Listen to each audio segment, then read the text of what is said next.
Chapter 3.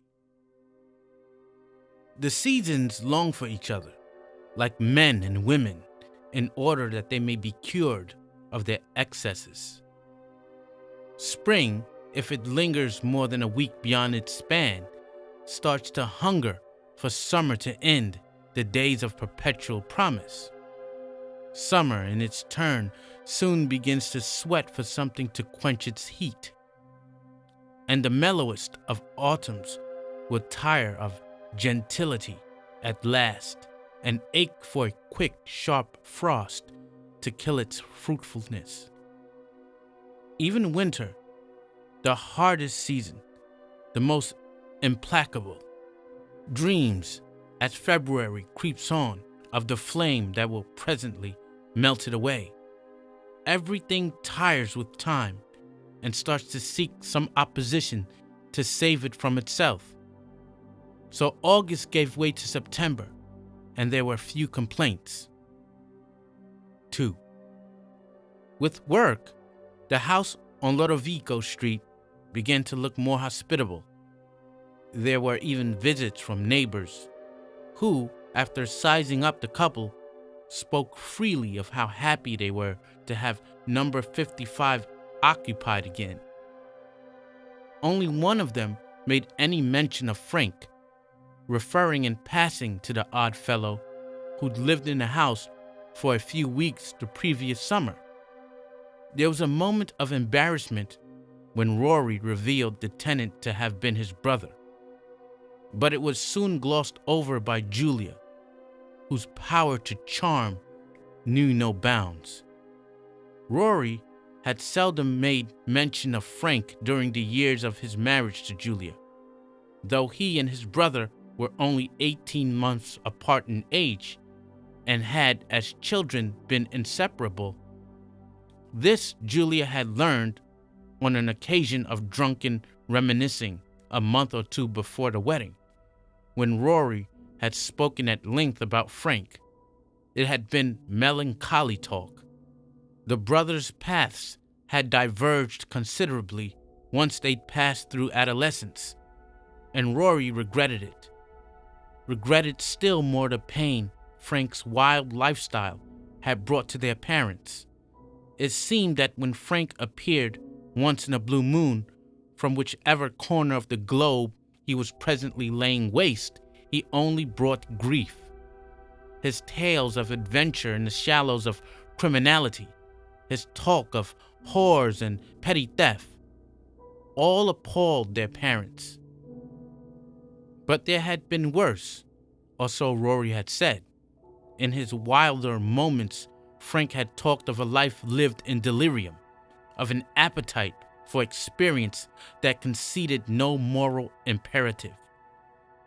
Was it the tone of Rory's telling a mixture of revulsion and envy that had so piqued Julia's curiosity?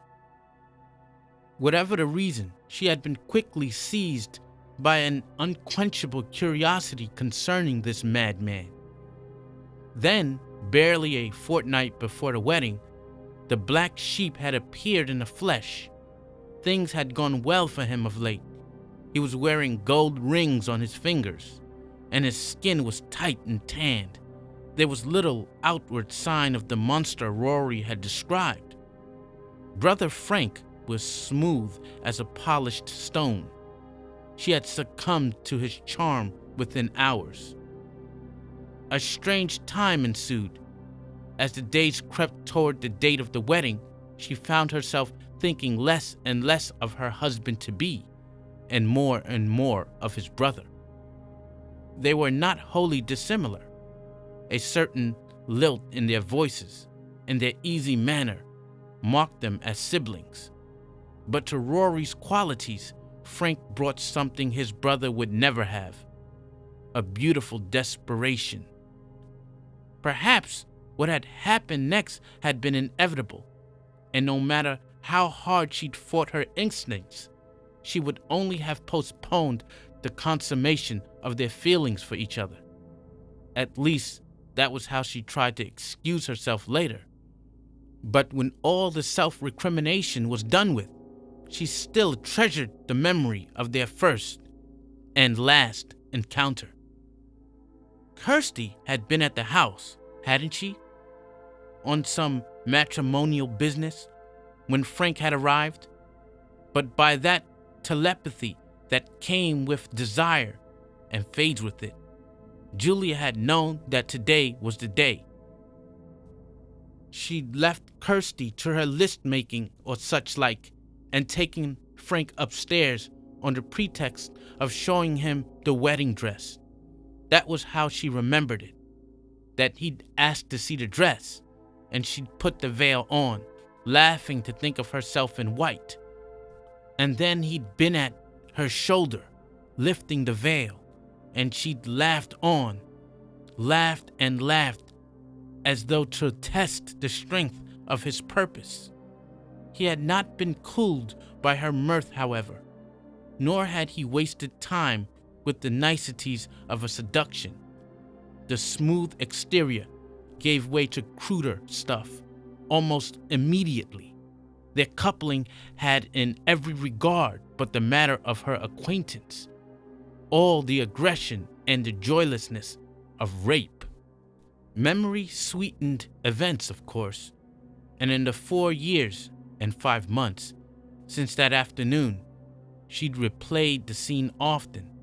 Now, in remembering it, the bruises were trophies of their passion, her tears proof positive of her feelings for him.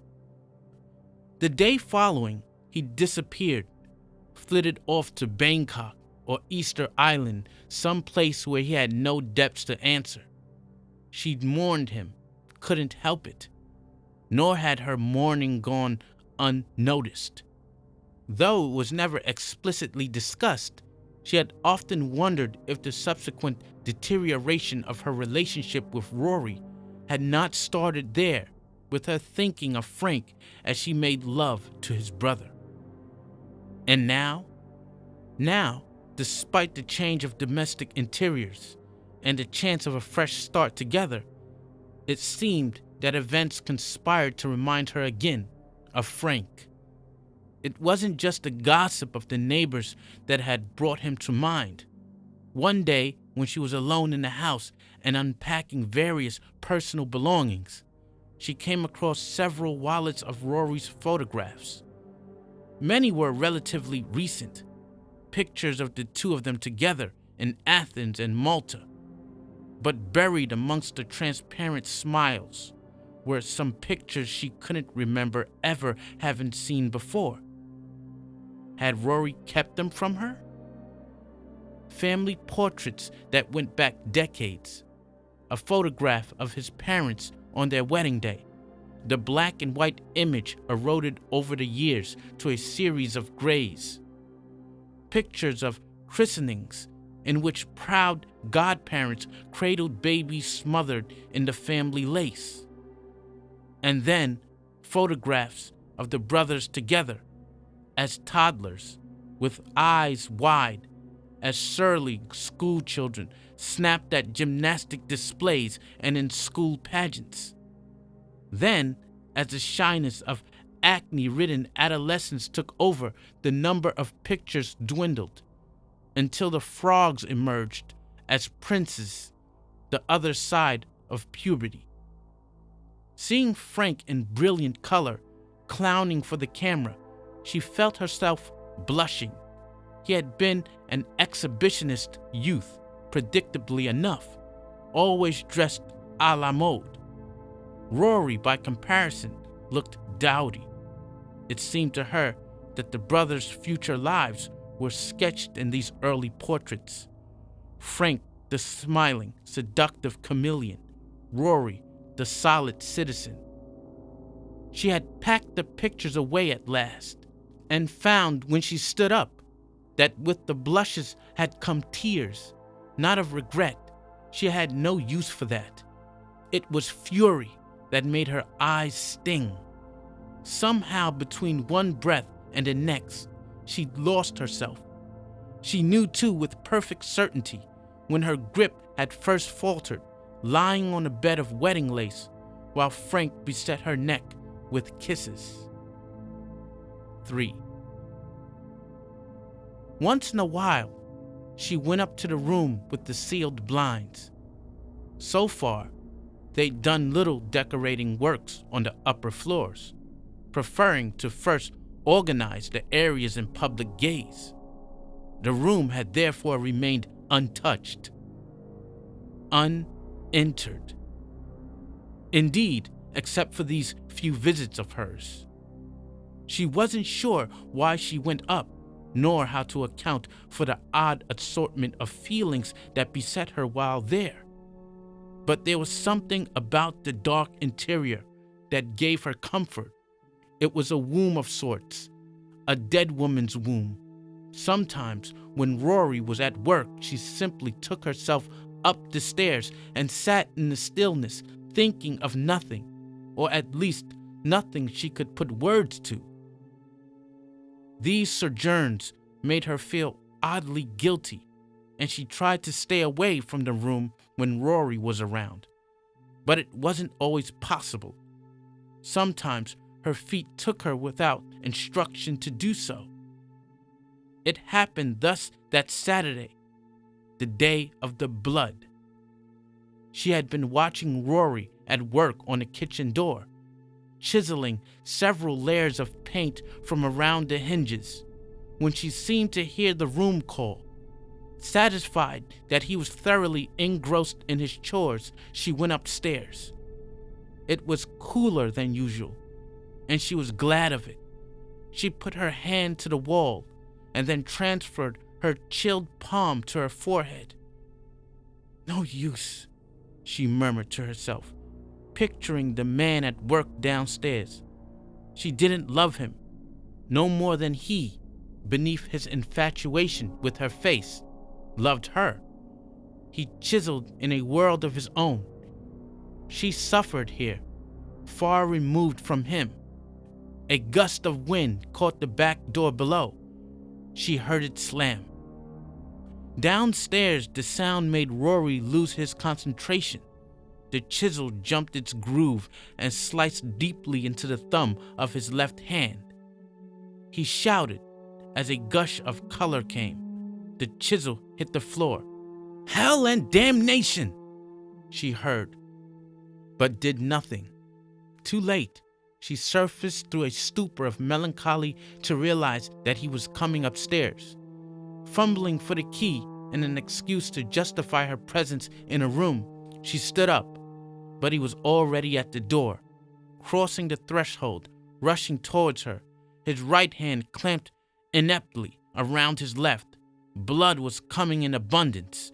It welled up between his fingers and dribbled down his arm, dripping from his elbow, adding stain to stain on the bare boards. "What have you done?" she asked him. "What does it look like?" he said through gritted teeth. "Cut myself." His face and neck had gone the color of window putty. She'd seen him like this before. He had on occasion passed out at the sight of his own blood. "Do something," he said queasily. "Is it deep?" "I don't know," he yelled at her. "I don't want to look." He was ridiculous, she thought, but this wasn't the time to give vent to the contempt she felt. Instead, she took his bloody hand in hers and, while he looked away, prized the palm from the cut. It was sizable and still bleeding profusely. Deep blood, dark blood. "I think we'd better take you off to the hospital," she told him. "Can you cover it up?" he asked, his voice devoid of anger now. "Sure, I'll get a clean binding. Come on." "No," he said, shaking his ashen face. "If I take a step, I think I'll pass out." "Stay here then," she soothed him. "You'll be fine." Finding no bandages in the bathroom cabinet, the equal of the staunching, she fetched a few clean handkerchiefs from his drawer and went into the room. He was leaning against the wall now, his skin glossy with sweat. He had padded in the blood he'd shed. She could taste the tang of it in the air. still quietly reassuring him that he wouldn't die of a 2-inch cut. She wound a handkerchief around his hand, bound it on with a second, then escorted him, trembling like a leaf, down the stairs, one by one like a child, and out to the car. At the hospital, they waited an hour in a queue of the walking wounded before he was finally seen and stitched up. It was difficult for her to know in retrospect what was more comical about the episode, his weakness or the extravagance of his subsequent gratitude. She told him when he became fulsome that she didn't want thanks from him, and it was true. She wanted nothing that he could offer her, except perhaps his absence. 4. "Did you clean up the floor in the damp room?" she asked him the following day. They'd called it the damp room since that first Sunday, though there was not a sign of rot from ceiling to skirting board. Rory looked up from his magazine. Gray moons hung beneath his eyes. He hadn't slept well, so he'd said. A cut finger, and he had nightmares of mortality. She, on the other hand, had slept like a baby. "What did you say?" he asked her. "The floor," she said again. "There was blood on the floor. You cleaned it up?" He shook his head. "No," he said simply, and returned to the magazine. "Well, I didn't," she said. He offered her an indulgent smile. "You're such a perfect Hausfrau," he said. "You don't even know when you're doing it." The subject was closed there. He was content, apparently to believe that she was quietly losing her sanity. She, on the other hand, had the strangest sense that she was about to find it again.